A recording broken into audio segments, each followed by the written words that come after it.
Alright, so welcome back to the third series of the day here at the FSL Circuit Thailand Qualifiers. I'm Hades, with me the very, very handsome and charismatic Abstract. What's up? What's up? No, I wasn't hitting on you if that's what you're thinking. So we have the game starting into the draft. And this time we have two very, very fun names, fun teams. The Pink Pumpkins versus Tequila Sunrise. I love their logos, by the way. Sounds like a fancy drink you find off at the bar in Hawaii. Sounds pretty much like the Maldives. You throw in a little bit of tequila and a dash of, I don't know. I don't know any bartending stuff, so I was trying to sound. Nice. Your girlfriend's a bartender. I mean, yes, she is. I'm not. I'm just a caster. I just know how to talk. Just a caster. Just a caster. Alright, so there we go. No surprise that we see, Tau Anas immediately picked up. I think biggest surprise so far we can both agree on is Grak. Yes. What the hell is a Grak? Well, Grak, I'm not too sure about this pickup by them onto Grak, because there is so many heroes that is available on the board that is good.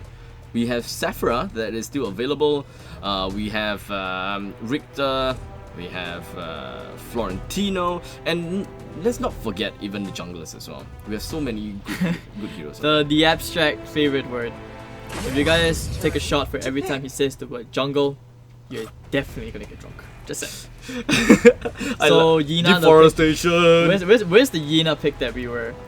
Why are you so proud of endorsing in deforestation, dude? That's so disappointing. Yeah, I mean, hey, it's.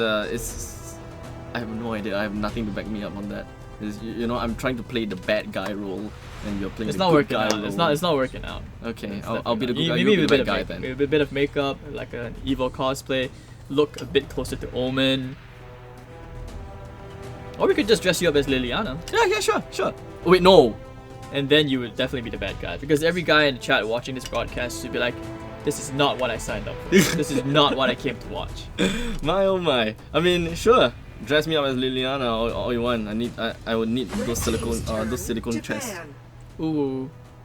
Alright, so Violet, Greg, Liliana, Tiana, L'Oreal. It's kind of weird. Okay, L'Oreal is also another surprise pick. So I guess we have both teams with their own surprise factors coming up. Yes. I would suppose that the L'Oreal and Greg is probably kind of like their one tricks. So we may be able to see some more unorthodox heroes being picked up. Who knows? Maybe we can even see Tara and a band of Wukong saving themselves from it. I don't know about that. I don't know if whether that is okay. Nightcroft is understandable. Sure, that means there could be a possibility that they would want to pick Darcy later part of the game.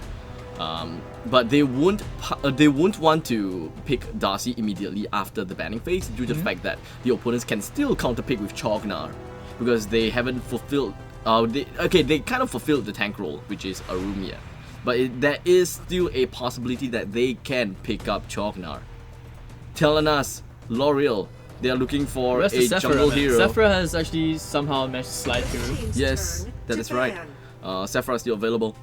And one of them is definitely going to take it. I think that, if I'm not wrong, Sephira has got a 100% BP rate.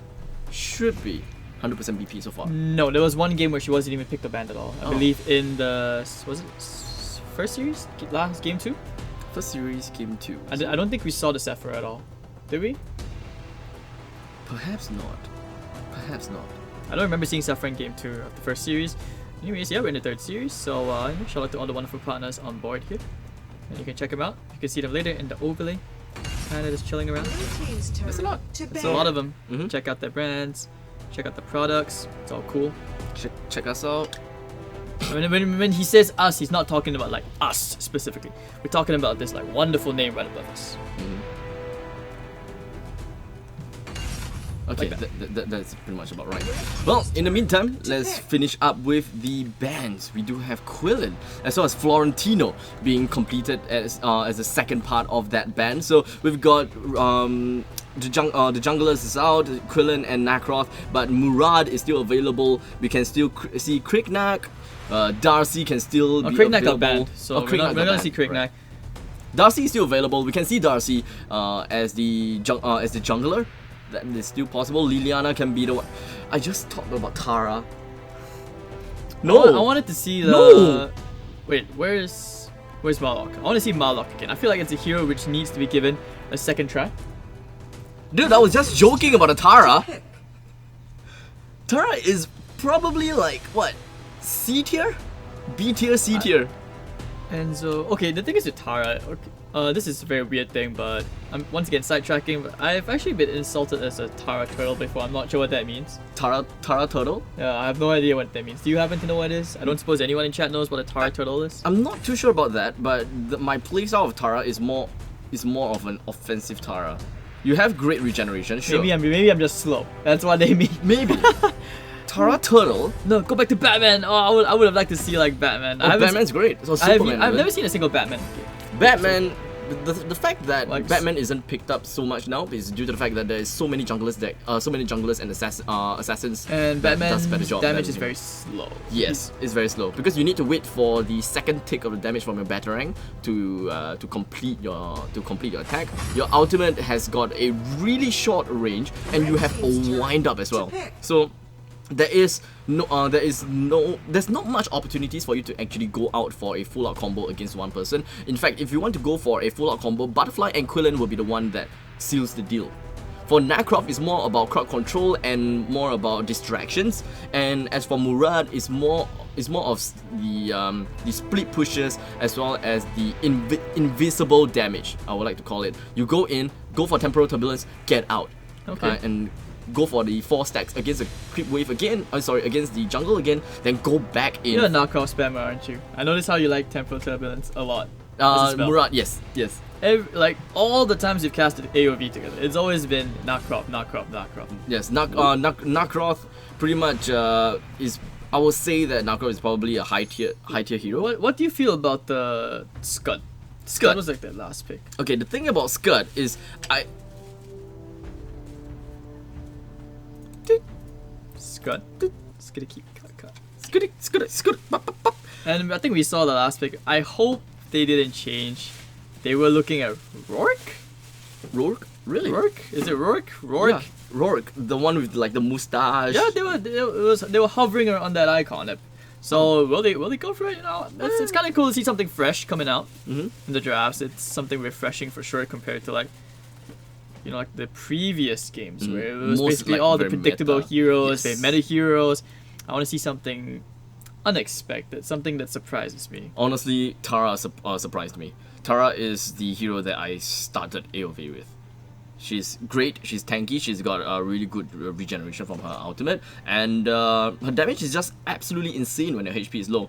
Especially when your HP is so low, and then you have your regeneration popping in and out like that, your damage is constantly at its highest, at its peak, and you can just destroy everyone. But of course, the main thing about Tara is that she cannot withstand with burst damage. So how much did Tequila Sunrise pay you to sell out for their hero? I wish I'm getting something. Hit me up. Well, all in all, I mean, I myself isn't a big fan of Tara, even though I played her when I just started the game. Oh, so here comes the plot twist. So you're selling out for the pink pumpkins. So you're here to like raise our hopes. You're like, oh, this guy is a Tequila Sunrise fanboy, and then he just shits on everybody's hopes and dreams. In terms of name, I will say that Tequila Sunrise is my favorite. Right. So looks like, hold on, everybody's game has just crashed. So we're gonna need to remake the lobby. It's gonna take a few minutes. So we're going back into just another short interval. We do apologize once again for the technical difficulties, and we thank you guys for continuing to stay tuned in with us. We'll see you guys after the break. See you.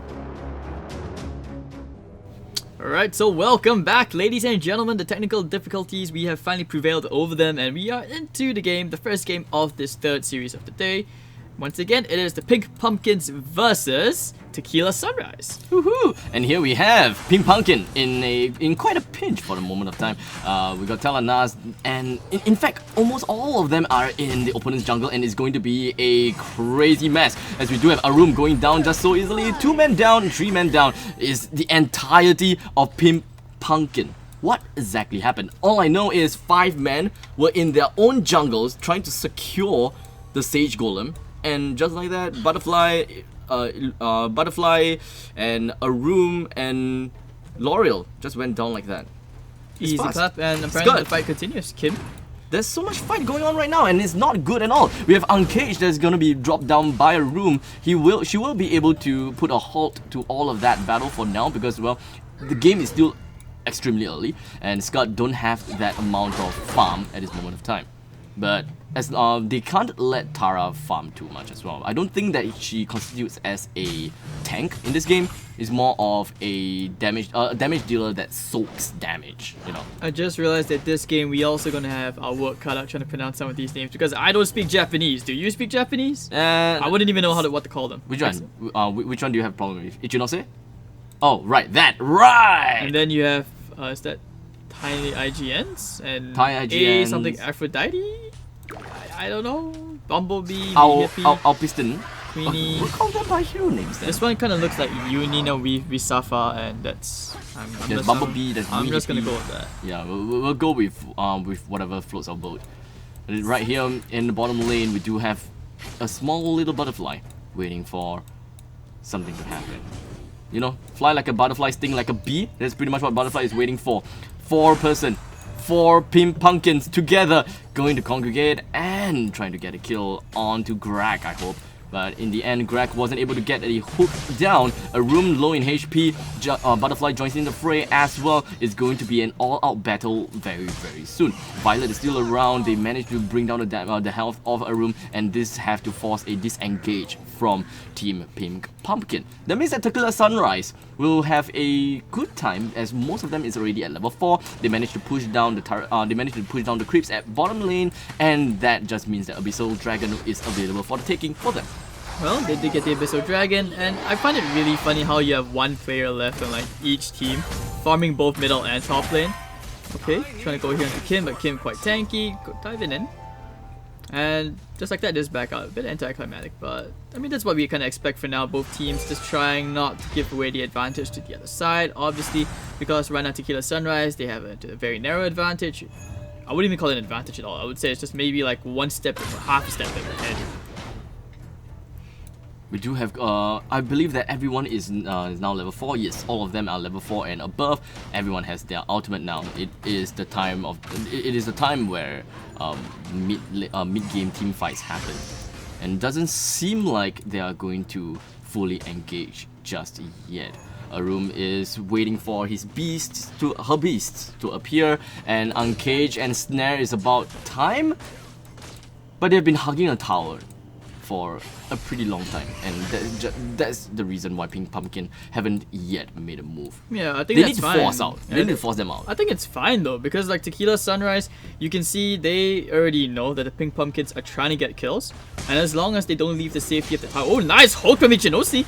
Where's the follow-up? It's not really there. Now the counter initiation comes in. Hippie's gonna get the first kill here. Ichinosi actually ends up going down. You can see 2 dead on the side of Tequila Sunrise.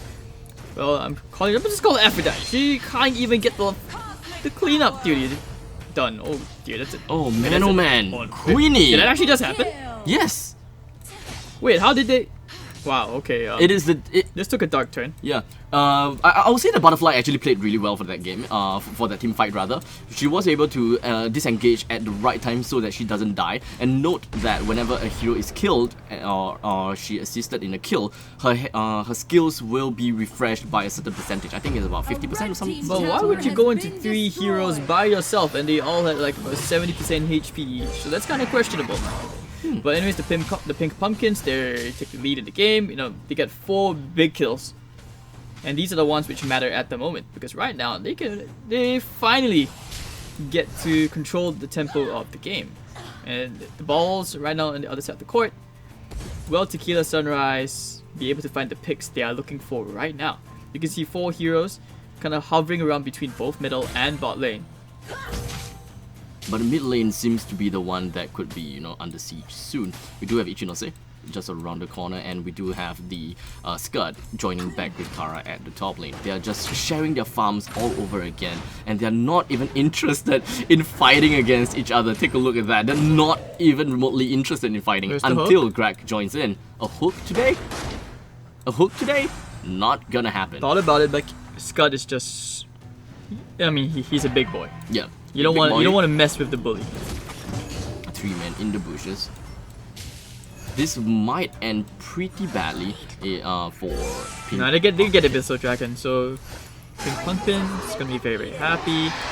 Objectives wise, it does seem like Pink Pumpkin has got things down. They know their priorities. They're Top just lane looks like they're having a bit of just a couple of blows being traded here and there. I think they finally did get the hook. Kim on the Scud finally brought down below 50% HP. They're waiting in the bushes again. Yep. Oh, the hook! Oh wow! Walked right into the hook. But no! Why did you Oh. walk away? Rourke actually went the other way just as the hook came in, so I'm not sure what's going on here between the two of them. It's Trying rather one more sad. time. Yeah, pretty sure one more time. As Scott joins into the fray and followed by Butterfly will be able to bring down all his skills, and down goes Tara.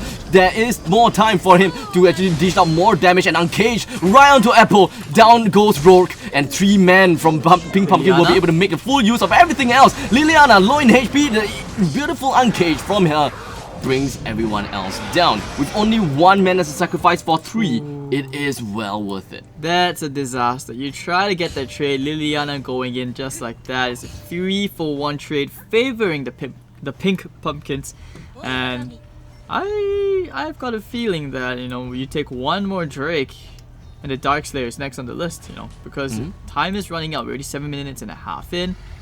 They could just kind of gather up, but then again, you know, time is still relatively short on the side of the other team. So will they decide to go? They're kind of gathering around the area. They know what's next on the list. But it's kind of scary because you still have all these tier 1 towers still standing. So what's the play? They have to prioritize on a specific lane. So what's gonna happen is I'll say that, you see, they are able to see Scud at the bottom lane, right? Most of them are there are a room as well as Thailand at the top lane. They should actually avoid top lane, have only 1% at top lane, but hold that thought for a while. Oh, Liliana the stun. Beautifully done. Does seem like Liliana is in the depths of the entire pit, and Arum gets herself away. Well played there, but in the meantime, Butterfly is still available, dishes out all her damage, but unfortunately one skill went off screen. Queenie, nice. All right, she does.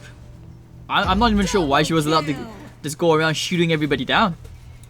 There's pew, people fall, and now they get the turret for sure. Hey, Telenas doing Telenas things. And I mean, it's kind of weird that Telenas is actually such a great hero. Like I said before, like Telenas is one of those starter heroes, and you know. Oh, Kim actually almost got the turret. Still messing around with Rourke. So, do you think that Rourke is like a counter to Scud? Because they last picked that hero into the Scud. And they left these two heroes to lane against each other everywhere. Like wherever they go, they go. Tara. I mean Tara. Yep. Basically, well, I don't really see, you know, I don't really see how Tara versus Scud makes much of a difference. But if they actually have Rourke go to the top lane, it could make some difference, as Scud might be able to trample all over Rourke. In the meantime, here we have Bumblebee as well, Hippie, Arum as well as Illumia. L'Oreal wasn't able to do quite much. We do have Arum low in HP, uncaged out, and with the rest, Butterfly joins in the fray, dealing damage, and Liliana gets away from all of that danger. Rourke comes in at a bad time.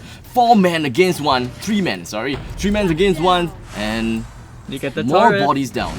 They might be able to get 2, but they decide to go for the jungle creeps instead. Arum gonna be happy to this. Do what you can. Okay, now Talus comes to the tower. So they get 2 turrets for the. I would say for the cost of 3 kills? 4? 3, yeah, 3 kills. That was about a 3-for-1, if I'm not wrong. 3-for-1 or 3-for-2, but nonetheless, it is still a worthy trade. That's not even a trade, dude. That's extortion at this rate. Now they're just gonna go for the next Abyssal Dragon. That is the 3rd one, obviously. That is the 3rd one available. But the thing is, okay, so Pink Pumpkin and Tequila Sunrise had both one Abyssal Dragon up on their name, and this is the 2nd one for Pink Pumpkin. But I'm not too sure when are they going to get the Dark Slayer, because that is the one that actually kind of makes or breaks the game. In the meantime, let's take a look at the top lane, as Scud seems to be preparing for an ambush onto Tara, maybe. We got Arum, not gonna go for a snare today just yet. I have yet to see Arum with a snare though. She will want to uncage, snare, and then uncaged again. They should know, but then again, you have like what, 4 heroes? Where are they? Oh, they're going straight to the bot. Look at the Pink Pumpkins. Whoa. They actually ignore top lane. Yeah, that is pretty much what they should have done. They really need to bring down turrets ASAP. Scud can be alone all by himself. Objective gaming. Yes. they can do exactly whatever they want. Bottom lane and top lane is the one that they need to focus on, and I believe that if they actually get a kill onto the Darkslayer, they can send. Oh, they're gonna jump Tara in the middle lane, but she just jumps away. I find this extremely funny. It's just that you can see that you can clearly tell the Tequila Sunrise, well, maybe they've had a bit too much tequila because they don't know what they're doing. Kim on the Scud, still tanking everything up. Meanwhile, the Darkslayer about to go down here very, very quickly to the Tawanas. This is bad. There's no way that they can even contest that. Rogue as well as Violet, they were all the way at the other side of the jungle camps. There is no way that they could rotate in time to steal the Darkslayer. Even if 3 men is there to stop the Darkslayer, they are going to lose heads. And that is not something that you'll want. You'll want to defend against the Drake. You'll want to defend against the enemies that has the Darkslayer buff. It's all will they commit the Drake for the tier 2? I think not. They're probably gonna wait for the creep wave, right click it down. Okay, looks like they will commit it anyways. They want to get this over and done with, and immediately the rest of the heroes. They're just gonna abandon the Drake. No, they're coming top. I think this could be a bait. The Drake is so hard to kill. In the meantime, they are not spending their time wisely. Yeah, I'm not really sure what they're doing. They seem very hesitant to try and take a fight. I think they're just a little bit afraid at this moment of time because, you know, the gold advantage is not a lot. You see, it's not a lot. It's enough. 4K, it's enough. 4K at this moment of time is okay. Sure, it could be 1 or 2 items above. And if the item is actually on the right person, then sure, you can be afraid of that. Oh, the hook! Nice hook! Did they just get someone out? Yes. Position? Yes, they did. Yeah, in the meantime, we do have a room actually went straight in for the snare. But in the meantime, she went down and just going to be left with Butterfly. Just a slip of health coming in from Liliana. That is insane! But in the meantime, that doesn't really matter because they have succeeded their operation to bring down the second tier defense turret at the top lane. In the meantime, Scud at the bottom lane will be able to knock the defense turret all the way down to less than half HP. That's single hit. Dude, Tawanas is so fat. Do you see how 2 heroes just melted? Exactly. Okay, let's take a look at Tana's items right now. Cliff Sanctai 6 thing as well as Muramasa. Okay, understandable. She will be able to melt down anyone. As long as you hit that 3 item mark, you're good to go. You're literally good to go. Scud in the meantime, Rank Breaker, Omni Arms, Muramasa as well as Mantle of Ra. Got a pretty good amount of defensiveness there in the, as well. But Tara though. Tara is the one with the highest gold farmed. She does have Gaia. Gaia Select or Gaia Phantom. I can't remember what's the name of the items. Wait, is she the most farmed? Full items. In the previous team fight, she went for it, and I think that she died, if I'm not wrong. Oh, they caught Scud all alone, but here comes Tawanas. Burns the flicker. Ooh, that's a very nice initiation into the back line. Tara is in the middle of the entire action. There's nothing that she could do, but she will be able to pop her ultimate. Take a look at the regeneration. The stun comes straight in from the uncaged. She is still alive and she'll still be okay. There are still 4 men remaining. Greg is at really low HP. How exactly are they going to defend against this? Oh, Arum is doing so well at stalling. Well, I'm not sure why no one died. It's like, I think you just have to give the credit to the tanks, honestly. Okay, did someone die? Oh, nice hook under the tower. But the thing is, L'Oreal will be able to get himself away. Did manage to burn the flicker to get herself out of the turret's range, but all is well. As long as she doesn't die, all is well. The Darkslayer is available at this moment of time. All of them are pretty fat already.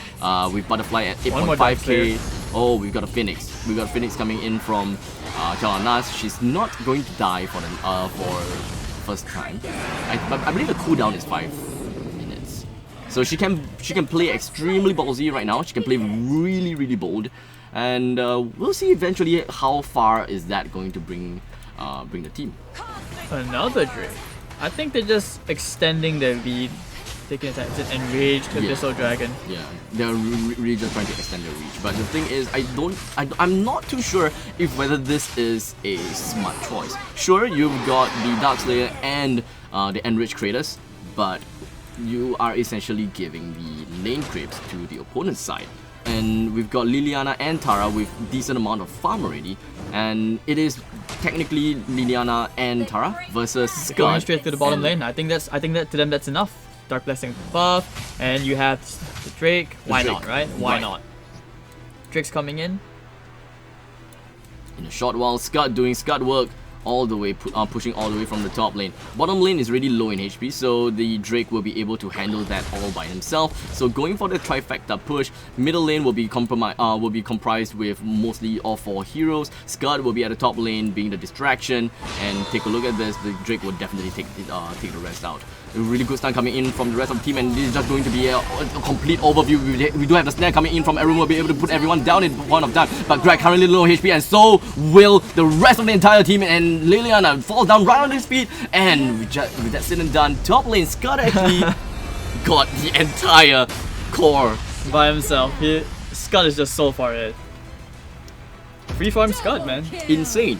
Scud with 12k gold. I don't think Tara was the hero to hold up Scud. Tara, yeah, the thing is, Tara and Scud, the fight against each other at the top lane didn't really mean anything for both of them. It's really a farm fest for them, and they just want to use that as a filler, use that point of time, use that lane creeps to farm. Okay, now there's no creeps, I'm going to help out with my teammates until the time that there's creeps again. I'm just gonna go back in and farm, and that has been repetitive. That has been a cycle for quite some time.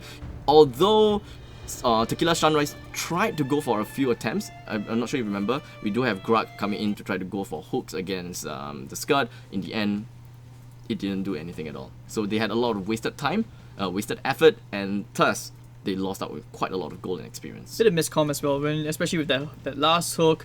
But I believe Tara ran away. Tara was really running away the other side, and then by the time the hook came in, it was too late. There was no way to follow up, and I think just sloppy play. There's no better way to describe it or make it better. It's just sloppy play. So well played to the Pink Pumpkins. They take game 1 in this best of 3 series. And I mean, is there anything else left to recap on? I think there wasn't really much, except for the fact that this game actually comprised with quite a lot of heroes that is not meta. So it was interesting to watch and it was fun to watch, but understandably I would want to see how the team, what kind of training these teams have, because understandably they are good at what they're doing, but if they played meta heroes, probably the outcome might be a bit different. That's maybe. But also the thing is, it's been proven before across the history of any MOBA is that you don't win by going meta all the time. It's always about breaking the meta. Yes. If you think outside the box, you get something special. You are special. I like to think of it that way. Who knows? Maybe Tara and Grug might be the one that breaks the meta, because I'll say the meta is just like this fancy word to describe heroes that are, you know, just easier to play, and proven good. Success. Yeah. And otherwise, how do you find a new meta if you don't like play other Scud? heroes? Look at that Scud pick. Exactly. That Scud pick worked out like perfectly. Not only could they committed 2 heroes to try and kill Scud. Scud didn't die. Scud basically basically got them to win. They were just a distraction. Yeah, the entire team is a distraction. He's the main game changer. So, well played to Scud, actually. Well played to Scud. Until the time comes whereby we see an unorthodox team fighting against a meta team, and the unorthodox team wins, that is the meta breaker. And who knows, maybe that will be the next meta. Because you need a new team composition to fight against the meta. It's like it's a very common thing throughout all kinds of games. Alright then, so we'll be heading to a break as we get ready for game 2 in this best of 3 series. Can Tequila Sunrise come back to force the Pink Pumpkins into a game 3? Or will it be another 2-0? Only one way for you guys to find out is to keep staying tuned. See you guys in a bit. Welcome back, ladies and gentlemen, to game 2 of the 3rd series of this FSL circuit in Thailand. I mean, not in Thailand, but for Thailand. Question mark? Okay. Got it right? For Thailand, not in Thailand? Questionable? Questionable? Okay. Alright, so there we go. The Pink Pumpkins versus Tequila Sunrise game 2. And this time it will be Tequila Sunrise who actually first pick and take up the Talanas for themselves. Well, Talanas is a good hero after all. We've seen how she shine. Her range is amazing. Deals great damage upon getting 3 items. So yeah, sure. Why Was not? there a player sub? Why is there a different name in the lobby this time? Kiwi. No, we didn't see that name just now. So I'm asking, like, was there a sub? Let's see. Apparently, there was a sub. There was a sub. Okay. Kuki is now the other player in team. Otherwise known as Katsuki, apparently. Katsuki? Katsuki it is then. But either way, let's take a look at the band first. We do have Arum, Hayate, Beldam, and Teamy being banned out. And in the meantime, Annette and Liliana will be picked up by Pink Pumpkin. There's so many P's going on. Pink Pumpkin. Okay, I'm good now. Will Tequila Sunrise be able to replicate that success with Tawanas? I think Tawanas has had like a 100% win rate at the moment in all the games we've casted. Is it? Like 3 out of 3 now. No, I have not seen her lose a exactly single remember. I have really bad memory skills, so that's one thing. Sephora and Zanel. I dig that. I would actually dig that. Now the thing is, I don't quite understand why people are not picking up Darcy. Darcy, Florentino, Richter, they're all solid heroes, and maybe they will go down to the second. I mean, it could be a playstyle thing, right? Where you just want to get the, maybe some of the players just don't like the heroes, they don't know how to play the hero, doesn't work out for them, not that thing. I mean, come on, you're basically, don't forget, this is the FSL. I'm not surprised if, I mean, I'm not sure whether this sounds a bit weird, but it's more like maybe because they have a natural tendency to play the female characters first. Because so far I've noticed this pattern where like most of the, like all the core players, they always play like these strong like female characters. Right. There could be a link, I'm not sure, but I'm glad that's the case because it's pretty cool. Like women empowerment. I think the only downside is that you don't have many female tanks in MOBAs in general. That's true. That's true. Arum is one of them. But is she the only one? I'm not sure if there are other female tanks besides Arum.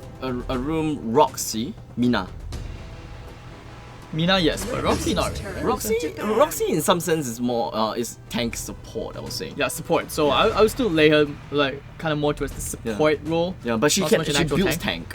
She builds tank. She builds tank. Yeah, she doesn't. Tank. She never gets far. Like she really is the support, life of support. Yeah, well her wildfire, I think wildfire or like the rollerblades fire or something like that.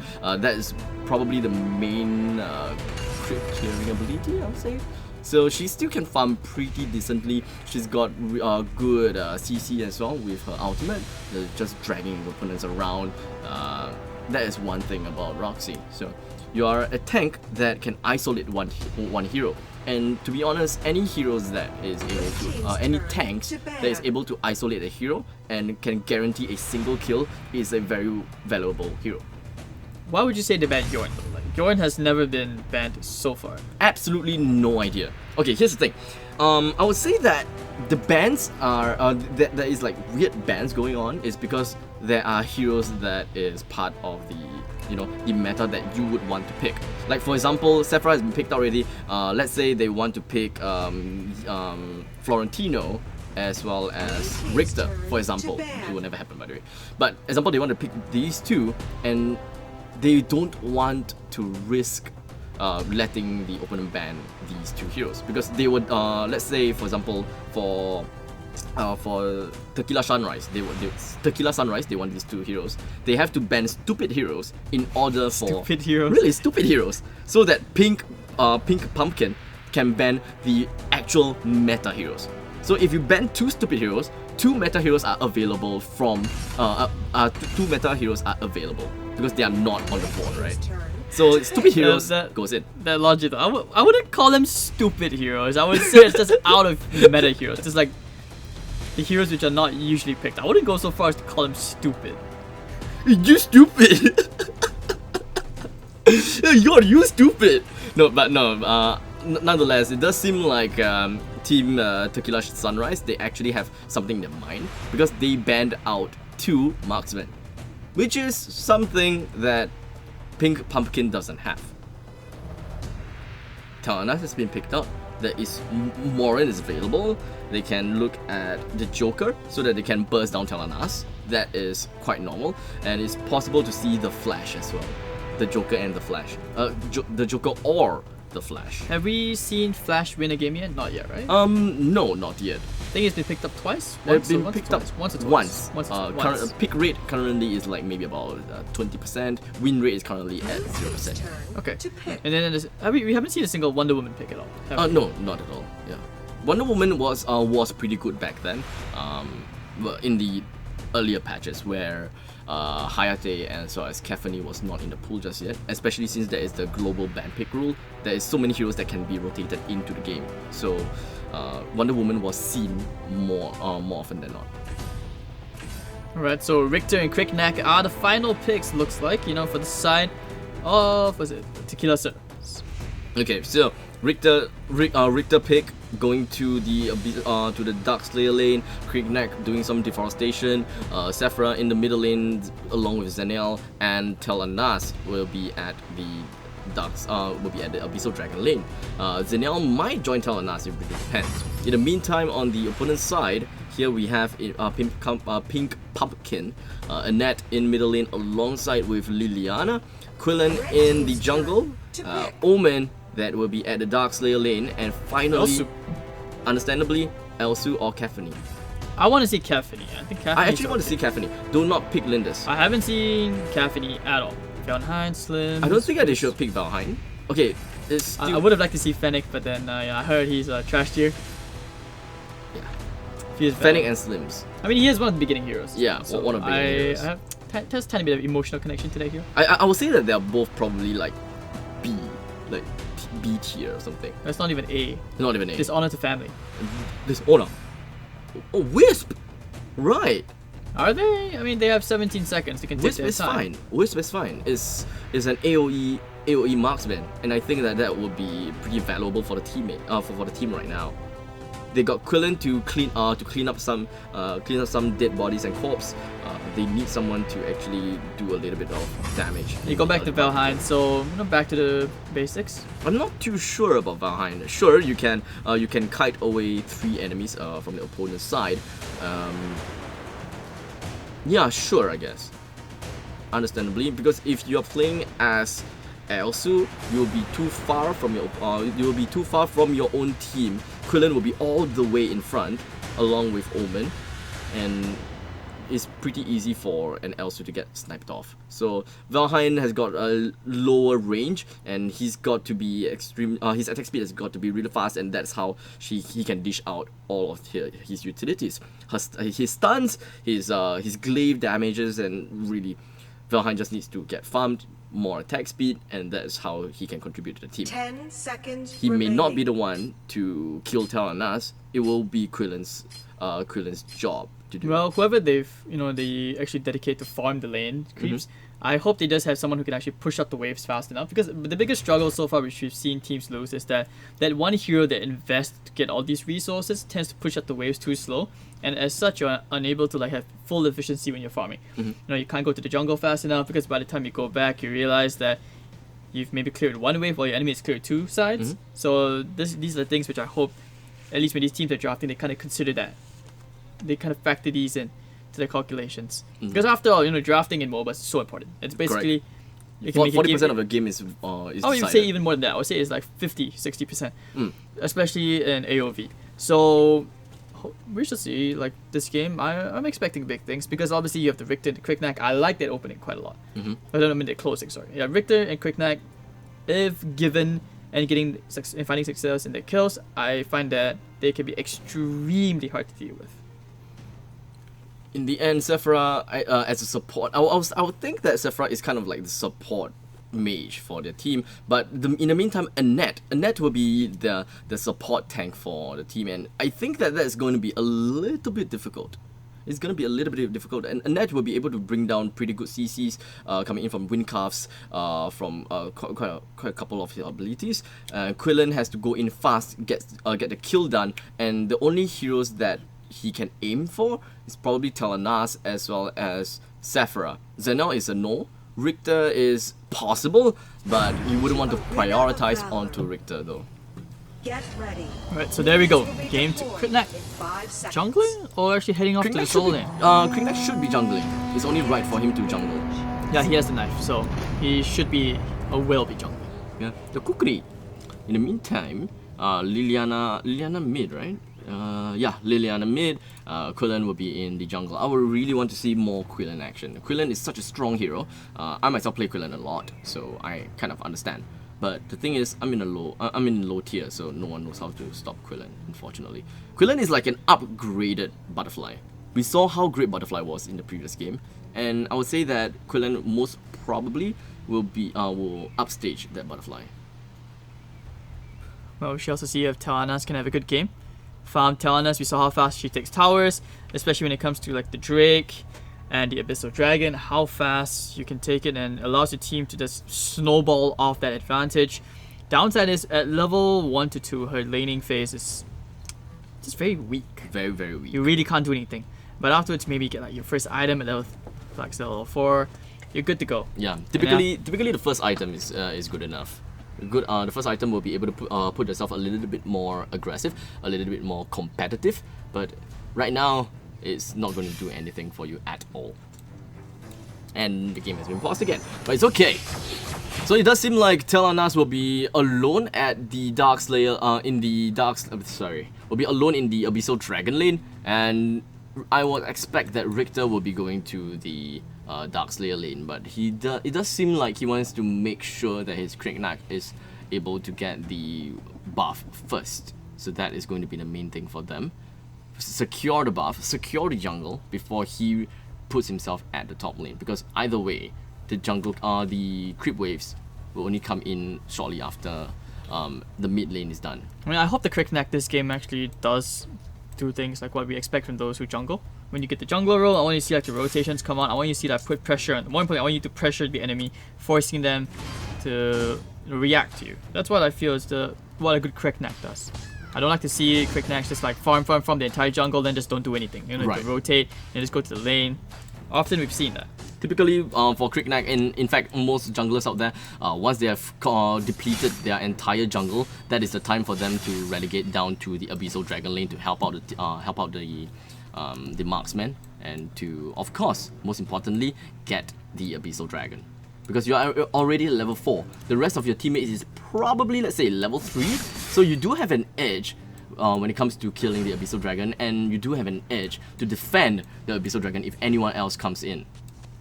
But it's still, it's still going to be a tough fight nonetheless, because you are an assassin. You need weapons, you need items to actually back yourself up. In the meantime, QQQQE will be able to get the... Well played. Try saying that fast 10 times. Did I say QQQQE? Whatever it is. But right now, Quillen will be able to get his level 4. So he does have the ability to go into assassinate now, and can kill Talanas in quick succession if Annette was able to bring down the wind cuffs. But they backed her up. Look at how many heroes they bring into this bot lane just to secure her farm. This is gonna be bad if Quillen doesn't do the right thing, because if he just goes straight in, dive into 4 enemies, it's gonna be bad. And they do have the Abyssal Dragon, which has just spawned. Richter is even coming to the bot. They're going to commit the whole team for this. Well played, coming from Sephira. Will be able to flush out Quillen from the brushes, and that is the indication that, I'm gonna stop hiding in the brush. Oh dear. Why? Trapped? Okay, at least Quillen does have Assassinate to get himself out of there in the meantime.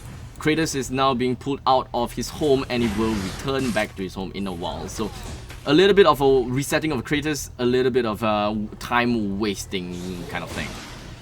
Bottom lane would now be abandoned. They're just focusing more on the Kratos now. Quillen is nowhere to be seen. We've got Liliana joining into the fray. It could be a 3 versus 4 for Kratos, and it does seem like the contest is doing pretty well. No one has gotten Kratos just yet, and no one has got the opportunity to even bring him down to half health. But you can see that Pink Pumpkin is really looking forward to getting it. Really looking forward to it. They're just wasting time. And Sephira back to the middle lane. Everyone else is just... Oh, top. Actually, that could almost first blood onto Richter, but it barely survives. Yeah, what a waste. They could have done something. Could have, I think. But Richter joining in, trying to get a kill onto Omen. HP is extremely low, but I believe that... Oh, okay. Nice bait. I was expecting that Retaliate to be able to save him. And just like that, top lane will now be abandoned. Quillen will be back to his normal jungling cycle, and that is the main thing that will help Quillen get fat. But the thing is, he needs kills. He needs to kill. He needs to kill the Talanas. But the thing is, it's so difficult because Ichinose is always around Talanas. To be fair, Talanas at the Abyssal Dragon lane alone for quite some time I kind of gotta give her props for staying alive Genosi for so jumping long. in. Oh, the dragon is so The wall of low. water. Kratos down HP, and looks like Quillen will be able to get that kill. HP is extremely low. In the meantime, Ichinosi Zenyatta just gonna get himself away from all of that danger. Liliana goes down in fox form, and Zenyatta jumps into the fray. No idea what for. Oh, sorry, that is Zenyatta's ultimate. Or That was drone first blood. Tawanas cleans up, gets Queenie, big no kill. HP. Nice wall of water right on the Queenie. HP is low, and just like that, Apostin low in HP as well. And ooh. Goes down to the creep, but you did get 3 kills. Yeah, and he did manage. That's a good quick neck. That's what I wanted to see from the quick neck. That is right. A kill for a kill. Though I'm not too sure whether it is, worth it or not. Because they had before they got the before they got the turret, right? It was 3-0, right? And Quickneck just dived in to get a kill onto Quillen. I'm not too sure whether that is a good trade or not. But hey, what's done is done, right? Trying to just tease Bumblebee, get her a bit low on this Liliana. Now here comes the initiation. Thinking about diving under the tier 1, but they're just scaring her back. The rest of the team is on the way. Waiting to see if the pink pumpkins will try to make anything else happen here. And immediately Tequila Sunrise, they're just like, alright, now let's just hit top. Try to kill the Omen. And I think they were jumping onto him a little bit, Kim. On this Omen has shown that she can be quite capable. It does seem like Telenas has relegated herself to the top lane to farm a Scout little them bit out. better. And just like that, They're almost done. Annette doing a really good job. Not too sure where is his Hurricane Wall, but he's just gonna go and get himself away from all of this danger. In the meantime, at the backside, Valheim does have his pocket glaives. The damage coming in from the Curse of Death is just dealing too much damage. But he's just gonna get himself away, and Kriegnack, like that, got the triple kill, and Valheim is stuck between... Well, he's just stuck on the first tier turret. There's nowhere he can go but to die. Queenie getting dived under that tier 1 tower. Surrounded by 4 heroes. Nowhere to go, nowhere to run. Just gets beaten into the ground. Free trip back to the base. Top lane is down. Top, middle, and bottom lane is now down. Tequila Sunrise is on quite a roll. They are on a roll. I think this is actually game 3. There will be game 3 now, I will believe. Because the early game for Tequila Sunrise is so good. And they get the next Abyssal Dragon. Exactly. How I'm not too sure how Pink Pumpkin can play around this. Maybe if Quillen farms up hard. Let's see right now, 2.4k, not good enough unfortunately. He does have the Soul Reaver, so that is a consolation. He needs to farm a lot more. The team of Pink Pumpkin, they have to drag out the game. They need to make sure that their turrets stay intact, or else, well, they would even see the later part of this game. I'm not sure how I feel about Queenie. Why is the Valheim farming instead of fighting and the Omen farming? Sorry, come again. Oh. Like, it doesn't make sense to me that the Omen is the one who is like farming all the way. He hasn't been able to do anything. If anything, he struggled at trying to match for farm. And this crit just goes around destroying everybody. And we all know that, an unfarmed marksman just has basically no contribution to the team. You're just there as an extra body to soak damage. I suppose that at this point of time, what Valheim could do really is to dish out some damage from Bloody Hunt and just stun heroes with Curse of Death. That's one thing that Valheim could do. Even though he has no damage, I guess in this early part of the game, he have to rely on Liliana for the damage as well as Quillen, because Quillen has got good early game damage. See, they can rely on the rest, and who knows, maybe this Valheim is a mage, because you can go mage on Valheim. It's pretty good, the damage from the Bullet Storm to the Bloody Hunt. Doesn't look like that's the intention for now. Yeah. Cricknack top, well, gets the info out for the Wisp, so they immediately know. Or she knows that there's 3 heroes. Ichinosi playing Being some sneaky deaky stuff. Of course, being spotted out. There is a Dark Slayer right now as well. Bottom lane, Omen is still farming against Richter. How good is Richter's farm? 5k versus Omen's 3.8k. Oh, that's so bad. Now gonna go straight in with a stun. Gets the kill down, but it looks like it's not gonna happen. Take a look at Omen, it's still surviving. HP is still pretty okay. Richter is not able to get that kill. In the meantime, let's take a look a little bit more onto the middle lane, as it does seem like Pink Pumpkin is doing a pretty good job at defending their mid lane second tier defense turret. And down goes the Spirit Sentinel. More creeps going their way. They have extended the lead to over 6,000 right now. Oh no, Annette. Richter is coming straight in. I'm not too sure about the fact that if whether Richter's gonna go for the They're knockups. waiting. I'm honestly not sure how they jump, because this particular part of the terrain is so hard unless you have skills which enable you to jump over the wall. But once you go, it's a one-way trip. Pretty much Zanel and Krignac. Drone drop is possible. That's the only thing I can think of. In the meantime, at the bottom lane, it does seem like Omen is low in HP. Looks like he might be able to get away, but no, Zanel will be able to want to get that kill. In the meantime, Liliana, HP is low, get himself away at the same time. And oh, Krignac, drone drop right onto Quillen. That is the main important thing. You really need to get a kill on the Quillen, or else the rest of the team is just going to get annihilated. So good job coming in from Krignac, actually. And Tequila Sunrise, I guess they've kind of sobered up. And right now, 6.6k net worth advantage. After that Abyssal Dragon, they're doing good. And the Tawanas is just unstoppable at this point. There's no hero which can stand alone. There's no way for him to get kills. Mihipi is just dead under the tier 2 tower, going for a bit more. Probably gonna die this. They will take the tower, taken out by the Tawanas, of course. And immediately, Pink Pumpkins, they're just gonna run away. The middle Although lane looks like they want to go. under siege as well. Port it in. 5 man coming in from Tequila Sunrise. They're ready. They're ready for the next fight. They want more blood, you can see. They definitely want more blood. The heroes coming in from Pink Pumpkin, they do not have enough farm at all. The goal advantage is a little bit too wide at this moment of time. How is that? Yeah, they're going to play around with this. Omen in a really bad spot, but it does seem like Jinose wasn't able to get the jump right onto Omen and continuously CC him down. So top lane still in defensive mode. Don't go out too far, but this could be the time where Annette pushes out with a Hurricane Wall today. No. We're still waiting. We're still waiting for a good play coming in from Pink Pumpkin. Who knows? They might be able to get, you know, a full team wipe later in the later part of the game. But it can only be possible if Quillen and Valheim and maybe Omen gets farmed.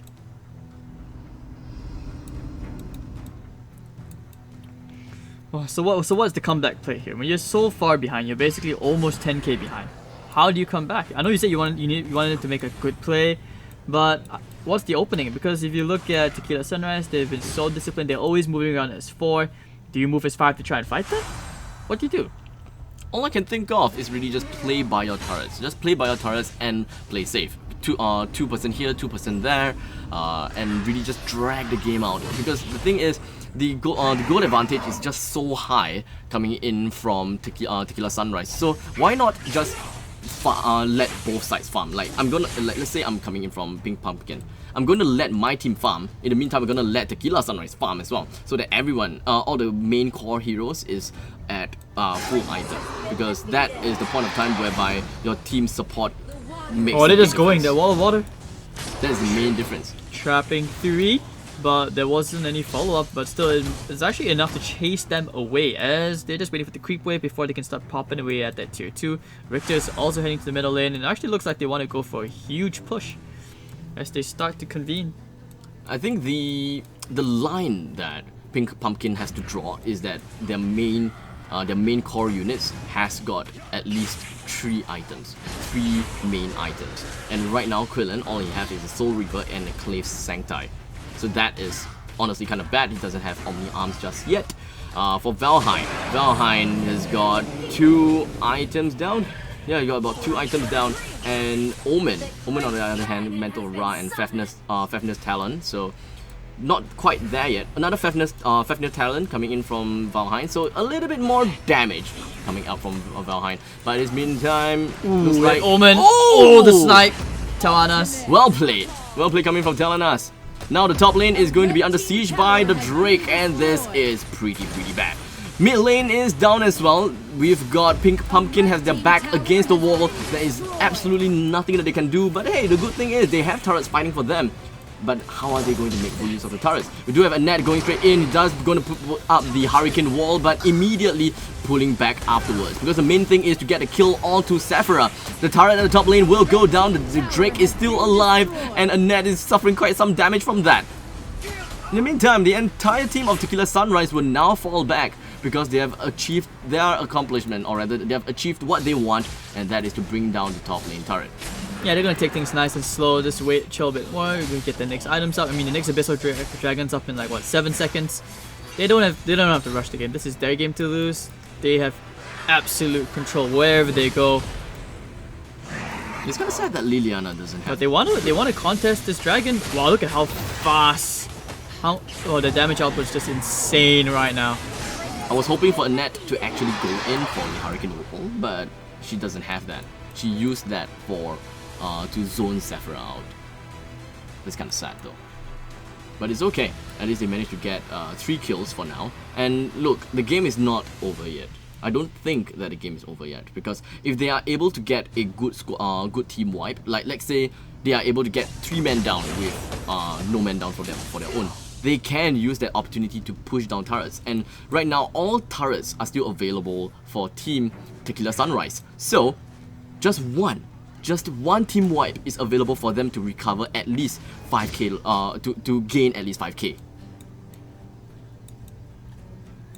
They have to focus on getting the kills. They have to focus on actually getting gonna be pushing farms. both mid and bot lane. Quickneck, maybe thinking about going into the top. Dude, everybody does so much damage on the side of Tequila Sunrise. They're just chilling, doing whatever the hell they want. At this point in time, it's really scary. Playing with their food, aren't they? This is like the Yeah. shark around the sinking ship. Dun dun. Cue the Jaws soundtrack. You can continue with that until the main part comes. They're looking for the dessert. Yeah. We've got Phoenix picked up by Richter. He's not gonna die anytime soon. He's so farmed up. 11.4. Well, I think they want the thousand enraged gold. buff. I think it's up already. They want the enraged.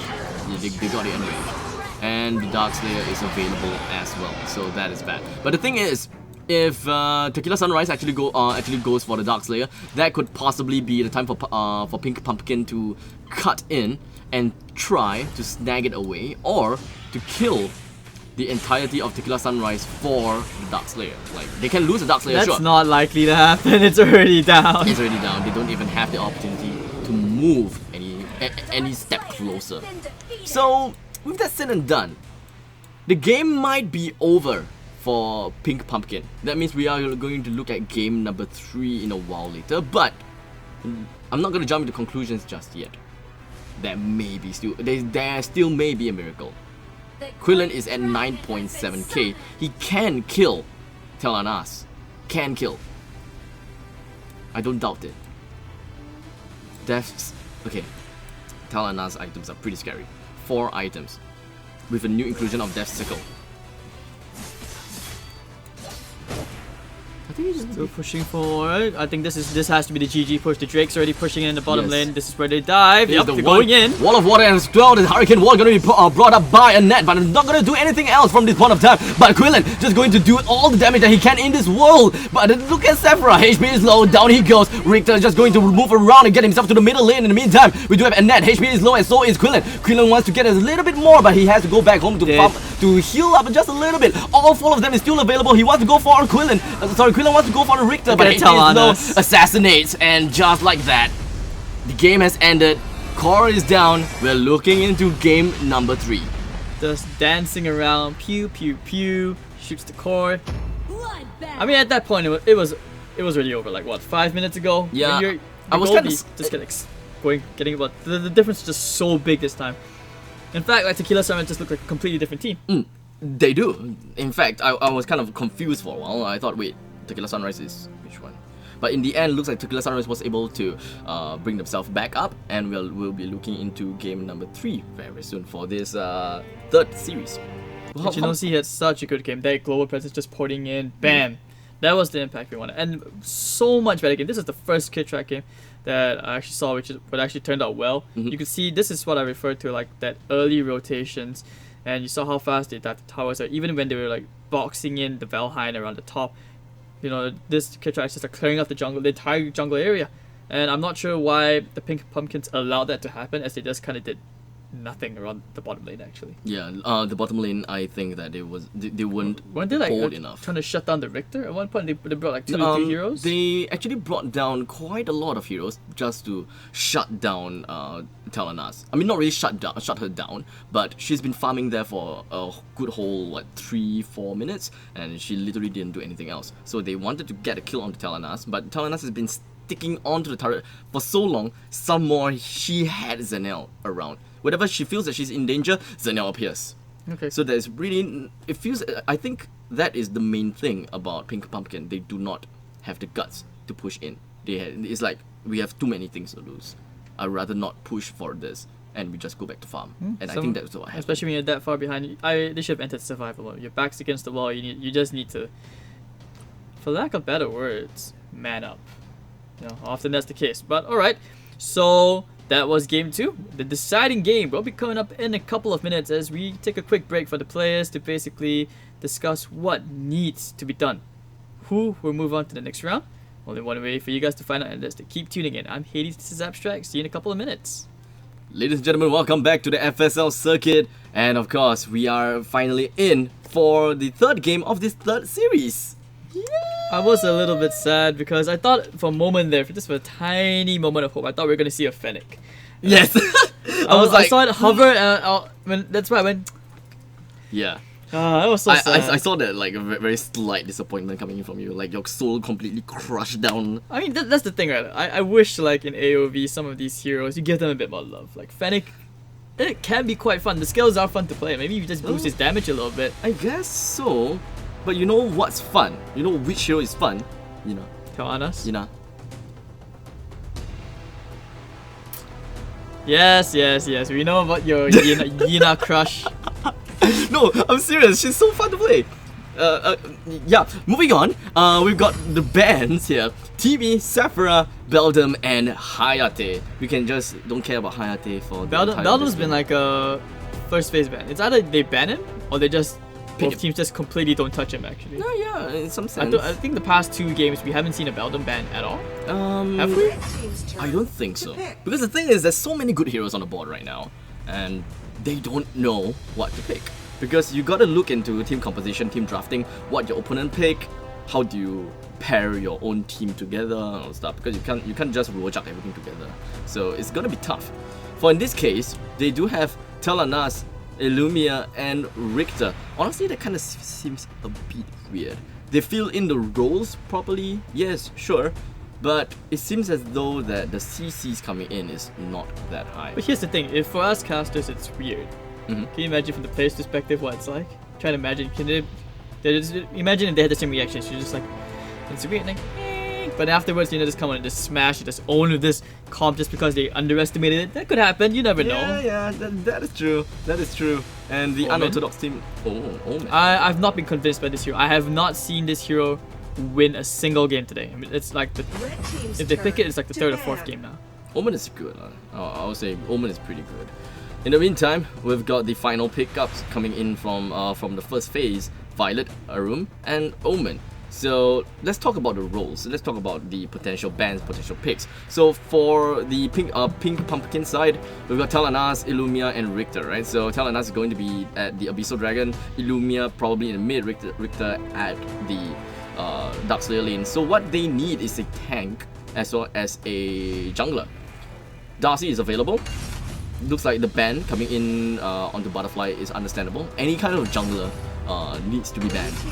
And in the meantime, oh yeah, I think both teams will ban junglers for all 4 slots. Citra. They will ban junglers. You have to ban that hero. Yeah. Quick night. I would say that right now, they can ban either Butterfly, they can ban Lindis. No, they don't have to bother about Lindis. Morin don't have to bother about Morin as well. What if we see the Scud come out again one more time to see the Scud? I don't think that's possible. Well, they actually Enzo. swapped out your weaky player again. Oh, Probably because they just wanted to make sure that everybody gets game time, Yeah, for a that's series. It's kind of good that they want. Maybe she was a sub for good reason. Now that they're playing at full strength, maybe this is where they're like, no more mercy. You know? Yeah. Kind of. Just so happened that the previous game they lost. I just hope that there's no discord between the teammates because of that. I think they understand because especially like if you're in a team, you realize that if you're benched for a good reason. And the fact that you get given game time, it's like you watch the EPL once in a while. Your young players come on when there's like what 5 minutes left because you know they just can't mess up. Yep. Okay. Yeah. Makes sense. Yes. Yeah, you gotta like slowly expose them a bit at a time, not just give them a full game, Right. expecting them to succeed like that. But if they are doing this, that's a lot of confidence. It just goes to show that they know that they are the better team by far. That's true. To pick. Alright, so the second phase of banning has concluded. We've got all 4 of them being junglers in this case. Junglers and assassins in some sense. So, okay. Yep. I'm done. Darcy, you wanted that? You're done? That's the hero you wanted? I'm expecting them to pick up Darcy because they banned the Narcroft. But they're kind of hovering around L'Oreal just a little bit. Nah, they're gonna pick Chan? the Darcy. They're gonna pick Darcy. Oh yeah, Del Chan actually had a change. But no one's playing Del Chan yet. Talon is possible, yes. But they haven't picked out the jungler just yet. So there is still a possibility they will come back to it later unless they are trying to bait out the Darcy on the opponent's side. But it does seem like they're going... Batman, do No. it, do it. Yes. No! Florentino, don't be mainstream. No, they can't pick Florentino. Mina. I don't think they can pick Ibanez? Florentino. Murad, yes. Zil. Wukong, no. No.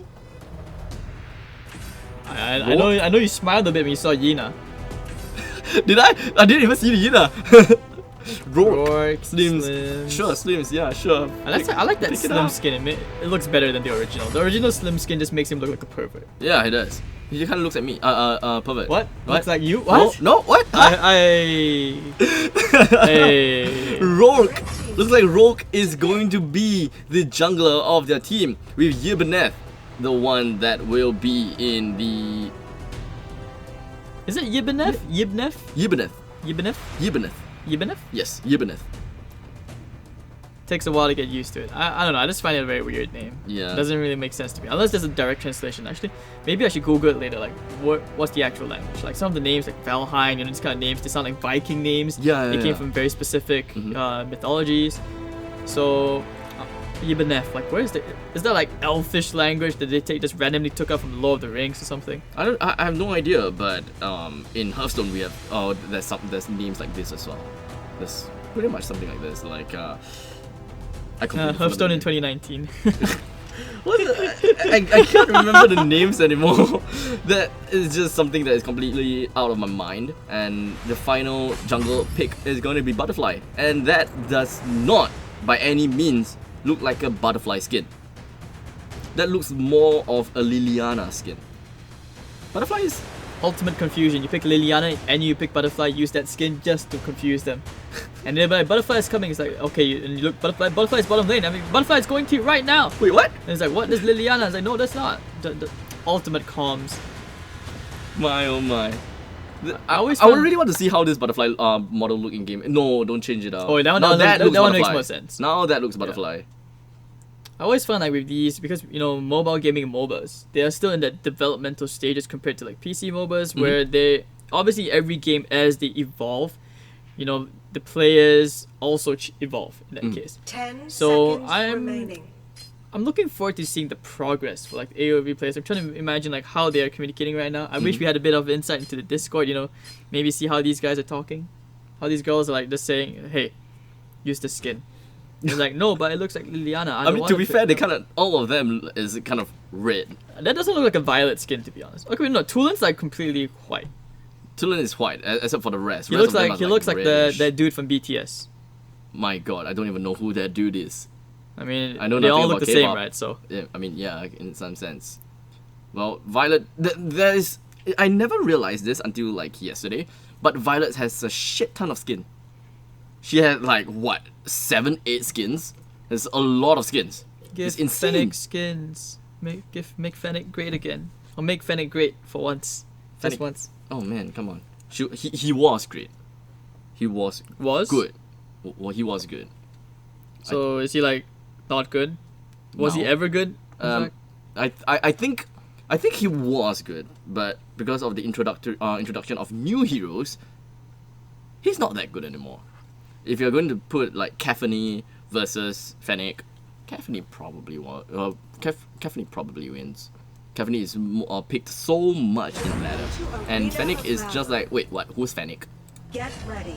Minions will be deployed. Alright, so there we 5 go. seconds. The deciding game between the Pink Pumpkins versus Tequila Sunrise. Let us know in the comments real quick what your predictions are. Who are you guys rooting for? I mean, for me, I'm definitely going with Pink Pumpkins. Just because I believe they are the stronger team. Just, I don't know, I want to believe that because they know that they're strong. That's why they could put in their sub. Just for like, hey, have a game. It's fine. I always like to support underdogs, typically. So who's the underdog in this game? In this, I would say that the underdog in this game is going to be Tequila Sunrise because they lost game number 1. So if they lose game number 1, they are immediately the underdogs to me. Because if they win game 2 and then win game 3, that's the ultimate comeback, and that will be quite a drama to bring out. So it's great to see. It will be nice to see that. I love this kind of stuff. I actually feel like the reason why these teams that like to pick Omen is because of the cleave, where you can kind of like clear creeps together quite fast. But I haven't seen it used like properly. We'll see. We'll have more screen time on Omen. In the meantime, Kim, which is playing as the Richter, to me, I feel that Richter should be, you know, roaming around more, make full use of the jungle strike. Is it jungle strike? Something along that line. But in the meantime, we're taking a look both in the middle lane and the bottom lane, because Rourke, Yibaneth, as well as Talonaz is going to be at the bottom lane. Now this is very, very familiar, or rather similar to the previous game. That was Tequila Sunrise. You mean the part where they try to put all this pressure bot and then they realize it takes like 2 engagements before you realize someone finally dies? Yes. Or baiting on the dragon. The Kratos is Or it out just now. spawned. Great shots, great shots coming in from Yibaneth, but the stuns and the damage coming straight in from a room onto Yibaneth seems to ignore that. Doesn't make any difference. They are going to drag out Kratos all the way out of his lovely home, and just going to stall sometime a little bit. Queenie's not at the level of form yet where she can just like, you know, shoot down multiple heroes at a time. And Omen having that battle of the jungle with Rorik, but now on the other side of the map we're gonna have a separate battle, a different battle for the Visitor Dragon. Kind of Rorik just goes back home. Well, Omen is now at level 4. They're 4 heroes around that area actually. They don't want to give it away for sure. They cannot afford to leave this area. If they leave this area, then most probably they will lose Kratos to the opponent's side. So they have to be extremely careful. What is that sassy walk? That is the sassiest walk I've ever seen from a hero. Take a look at that! What the hell is that? Catwalk. This is America's Next Top Model right here. My oh my, that's so sassy. Okay, back on to the game of Kratos. The entire team of Tequila Sunrise is now fighting against Kratos, and it does seem like Yibaneth as well as Rourke and Talonaz has got nothing against that. Good damage, Nature's Realm all over the entire team, and does seem like damage is not enough. Ooh, Queenie, last hit, not enough. Almost kills Violet, and she actually sniped the Abyssal Dragon. That has to be a huge kick to the head, right? If you're the Tequila Sunrise. Wow. Actually looks like, you know, Richter on the run. Look, I didn't realize that the Abyssal Dragon was taken by Pink Pumpkin, but that is quite an accomplishment. That is and nice. she sniped it with the multi-shot arrow, so that's the really impressive part, because it's such a low damage skill. It's more of a slow. Yep. And the fact that you secured the last hit using that, that is insane. That's either high skill or that's gotta be a bit of luck, or maybe a bit of both. A little bit of luck. It's a tiny bit. Yeah, teeny weeny bit. In the meantime, top lane is still non-contested. It's kind of weird. Now, Illumia has been in the middle lane, just going out for a little bit of a farm here and there. They're not focusing a lot on the objectives of the turrets. They're not. They're making sure that there is at least one person by the turret. Ooh, Omen getting that nice kill onto Richter, but looks like the counter kill comes out as Rorik one more hit secures it. Of course. No, 1-for-1. It's pretty sad that Rourke is around and kind of wasted the efforts of Omen. But in the meantime, here comes Butterfly. Fly like a butterfly, sting like a bee. Half HP gone from Rourke, and the sad thing is a room wasn't even there to snare the opponent. So I feel that, you know, if Butterfly was a little bit more patient, they could have gotten the kill against Rourke, and that I would feel is extremely important. They have to prioritize on killing assassins because, well, there's a lot of EXP coming in from the jungle. They have to be pretty careful about it. Alright, thinking about jumping in the middle lane. Everyone's kind of converging around What? those bushes. Oh, looks like he's found him, Kim. Jumping in between three heroes somehow. Not really dead just yet. Maybe dead now, but then again, the huge heal from Cataclysm! Oh, that's massive. Ichinose gonna go down here to Talana's at the side. Picked off. Trying to get the slow of Violet. Not able to do anything to save a team. And that's 2 dead on the side of Tequila Sunrise. What a disaster. And now the next Abyssal Dragon is probably gonna go down here, right? Oh no, Queenie's gonna go. Yeah. She chooses to go bottom lane farm. More lane creeps. Yeah, the turret is more important at this point of time because you can fight for the Abyssal Dragon, you can steal the Abyssal Dragon, but you cannot by any means push the turrets if there is a hero by the turret. It's really difficult. So the priority would be the turret. Do some damage here and there, and that everything is great. Violet picks up a Cliff's Sancti, a Mantle of Ra onto Omen. Things are looking pretty decent for both sides. I wouldn't say that there is a huge deficit between both sides, so it is still on a stalemate after all. Rourke and Omen actually neck for neck in terms of farm. And then you have Violet just a bit behind the Talanas, who is doing quite well in fact. Surprisingly well considering how many heroes they actually committed to the bottom lane. But then again, her own team also committed to basically the rest of the team except one person to back up and secure that farm and levels. So now I believe both sides will be looking to try and push for the next tier 1 tower. Although we start to see, maybe we might be seeing another engagement happening here under this tier 1 tower. About time for a big action. Here we have, oh, really good damage, and there goes the Cataclysm! Right onto Violet, down she goes, and so will Room. We got Butterfly trying to end the deal right onto Lumia, but unfortunately wasn't able to do that. And triple kill. Over the top, I think Richter might be facing a bit of a Omen pickle. HP is low. A little bit of shuffling here and there. Jungle Strike is available. But all in all, well played coming in from Talanas. Just like that, gotten 3 kills. And there goes the knockup. First knockup, second knockup, and okay, unfortunate. Not really connecting. And now another tower has fallen. Yeah, he didn't Rourke. decide. Oh, they want to to dive. mark. They want to dive. Rourke is coming in. Yeah, Mark of the Hunter gonna be activated. Goes in, wasn't able to get. They get the tower instead. Yeah, I mean it is good enough. It is definitely good enough. Good enough? Good enough. Alright, so 7:1. I mean they don't necessarily need to kill, right? They don't necessarily need to kill. They just need to make sure that they bring down turrets. And I'm gonna be honest, I did not know that there's a turret. I did not know there's a turret. Fair enough. I mean, we haven't seen her the whole game, have we? Yeah, I was supposed so. Well, I want to see more fights coming from Talon. Talon was in middle lane, right? I thought I've watched mid lane for quite some time. But either way, Abyssal Dragon is now under attack by Team Pink Pumpkin, and now it might be the time. Oh wow, Talanas is actually dealing a huge amount of damage, and of course, Omen just gonna hook Bumby right onto him, and he's just gonna be in the middle of everything. Cataclysm just gonna be activated, and the damage coming straight in, right on Omen. Down he goes, and Nature's Realm coming straight in from Yibanez, but Yibanez just gonna push Insurance completely out of the fray, and they have managed to separate the entire team. And now Butterfly is going to be in quite some danger, but it does seem like he's Rourke speed chasing. boost. Ooh, Rourke 3 ends dead. it. Over committing on the Talanas, and Talanas actually managed to get out unscathed. Wasn't even any real threat, and next thing you know, he's surrounded by 3 heroes with his team falling. The CC is just so strong on the side of the Pink Pumpkins, and they're gonna push for another objective. Nice and easy. Even deprive the enemy of all of their own jungle resources.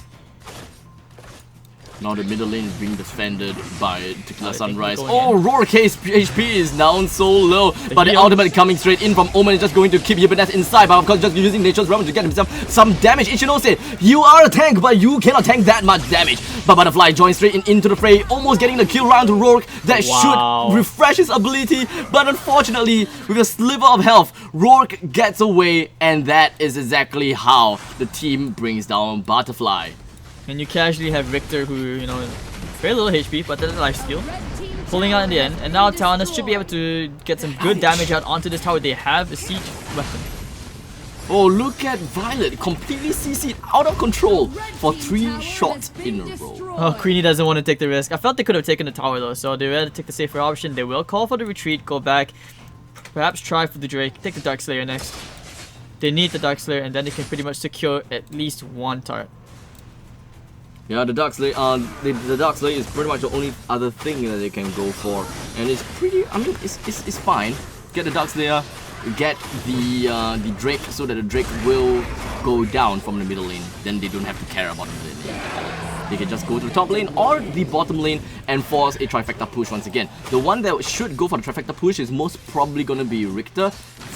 He's just gonna push bot. The rest of the team goes to the top lane. Actually, I don't even think they need to back off. They could just go straight down mid, end the game. They just need to win that fight, and they've been winning every fight so far. Ichinose kind of got rooted to the spot. Tower is the priority. They do finally get it down, which means they can easily take this fight here right at the footsteps of the enemy's base. And I think they're basically dead. One by one, they shall fall. 2 already dead right in front of the core. Queenie. Oh, that nice snipe. And it's going to be 3, making it 4. Ichinose down for the count, and it's going to be a full team wipe. Double kill for Queenie, and that's the core. That is game. Pink Pumpkins.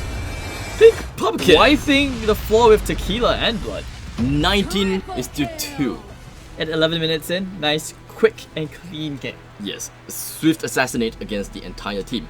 Now, it is, after all, I guess the sub really is more of a I'm gonna let you try this game kind of thing. Very surgical game. Yeah. Look at that, 19-2. They stood no chance. Yeah, the game is a complete 180 degrees change from the previous game. So either way, well, congratulations to Pink Pumpkin. Was able to win in the 2-1 of this intense game series number 3 game. So looking forward to our next series, which will be Daxton versus GG Girl. And okay, so what was the highlight here? Like, who would you give your MVP to for this series? Talanas. Talanas? Okay, unfair opinion, Talanas is the MVP because she killed and she assisted a lot.